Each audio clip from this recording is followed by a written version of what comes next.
Jackie Robinson. On April 15, 1947, Jackie Robinson, 1919 to 1972, became the first African American to play in the Major League Baseball League.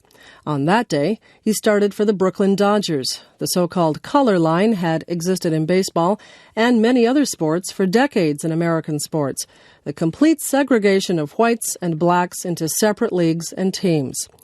There had been blacks in the sport of baseball for many years. In fact, in the 19th century, blacks had played alongside white players in several leagues in the U.S. However, an 1896 court case reinforced the segregation of baseball players according to the color of their skin. As a result, black players were excluded from Major League Baseball, relegated either to the position of mascot for the Major League team or forced to organize their own loosely structured Negro teams. Robinson, the son of a sharecropper and grandson of a slave, excelled in several sports before serving in the U.S. Army. Initially a player in the Negro Leagues, Robinson played in a period when there was increasing support for breaking down the color barrier. The Brooklyn Dodgers manager took on Robinson mainly because Robinson was a solid player, not because he was interested in challenging the color barrier. Also, he felt it would increase attendance at the Brooklyn games, especially of African American fans.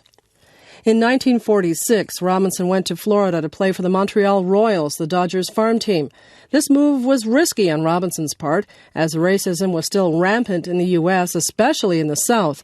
In Florida, there were segregation laws that prohibited blacks and whites from sharing the same restaurants, hotels, and other public places, including the baseball field. Robinson was forced to stay in a coloreds-only hotel. It was believed that there would be a greater chance of Robinson being integrated into the minor league in the more liberal and open environment of Canada. Eventually, Robinson played his way into the Major League. However, the transition was not a smooth one. In the first year, he had many pitches thrown his way and was regularly taunted by fans and players. However, his season was a successful one, and he was voted Rookie of the Year. Robinson's Major League career lasted 10 years.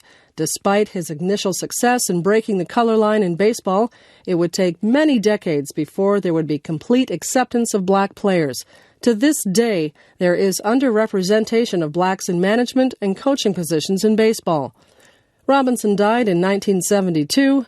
His headstone bears an epitaph that he wrote, "A life is not important except in the impact that it has on other lives."